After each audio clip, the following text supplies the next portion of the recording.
The big boys battle it out this week for your viewership. Welcome back to the channel. Welcome back to the vlog. If you're new, my name is Steve Chapman. Now, there might not be a lot of fans that acknowledge this, but the friendly rivalry between bass and Major League Fishing is in full effect this week. Both of them have tournaments going on, and they're going to battle for your viewership.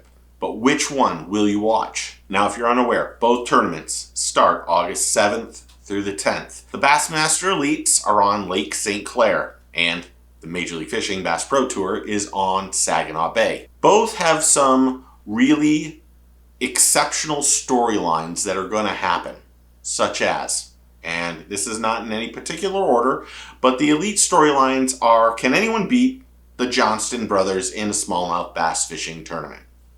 It's just, last week on the invitationals, Chris won smallmouth fishing. This past weekend, yesterday, Corey won on St. Lawrence River. Both tournaments are on St. Lawrence River. Those two anglers are, without question, the best smallmouth bass fishing anglers out there. It isn't even for debate, to be honest.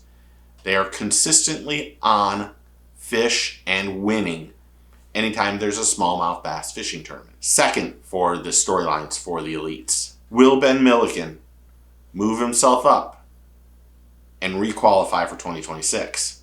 A storyline that I'm not even sure if Ben wants to be on the elites. I think he does, but then at times I don't think he does.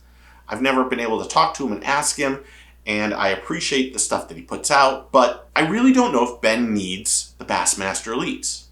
It's a great thing to have. It's a great thing to put on your resume, and he has. Ben is an elite angler, but after 2 years, he's in that drop zone where you don't know if he's going to qualify or if he isn't. It's a big storyline for the elites. Third is who's in and who's out for 2026 for the elites. Bass came out with a list recently telling everyone who's on that bubble or who's not on the bubble. So knowing those anglers need to have a good tournament might change the way that they fish, but it's a good storyline for the elites. Number 4, money. Who's going to win the tournament? Who's going to win $100,000? Who's going to get the Angler of the Year points? Which brings me into number 5. The AOI race. Is Jay Shakurat gonna win this? Or is Chris or Corey Johnston? I think Corey is in second place. And going into the areas where Corey is really good. Having said that, so is Jay Shakurat. And I think a lot of people are really excited about the end of this 2025 season for the elites. This AOI race is just another storyline that's really interesting and exciting for fans. And lastly, for the elites, I think we're going to start finally hearing, or hopefully hearing, what the format change will be for 2026.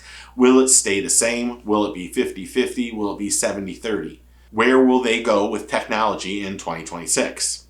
Now, the Bass Pro Tour in Major League Fishing is on their last tournament of the year. They have even more storylines, including having what I think is one of the first watch parties happening this weekend with free food and rods and reels for the kids. That's pretty cool. Next, second, can anyone beat Jacob Wheeler for Angler of the Year points? Is there someone that's below Jacob that could jump over him and steal that 2025 Angler of the Year? Because he's been Angler of the Year 3 out of the last 4. He's leading it now. I think if he makes the knockout round, he automatically wins.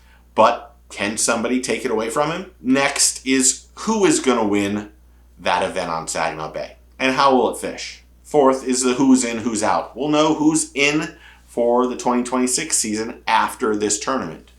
We'll know if the invitational anglers decide that they're going to take that automatic qualification to the BPT, or will allow someone from BPT to move back in that might have been out. They'll get down to 51 anglers after this weekend. And this is a good thing for the BPT. We'll also see who's going to win that $150,000. Who's going to get that extra money for Angler of the Year. So we'll get to see who's in the money, who makes the cut, who gets the automatic bid to the championship round. And last, which I think is probably the most or the biggest storyline that I hope doesn't go unnoticed, is that this is Skeet Reese's last tournament as a professional angler. Skeet Reese is one of the icons in the industry. Skeet is one of the great guys in the industry.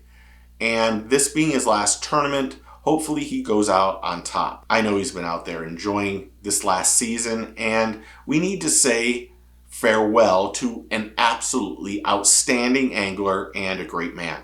And I think his rods are pretty good too. But that's his next chapter in fishing and in the industry. So which tournament are you going to watch and why? Do you like when tournaments overlap each other and they go against each other? Comment below and tell me what you think. Thanks to all of you subscribers and members and everyone who's interactive on the channel. I really do appreciate it. You guys are rock stars, and I can't say thank you enough. So if you're not a subscriber, click that button. Welcome to the team and the family. Remember, take your kid fishing, tight lines cheers, and get your fish on.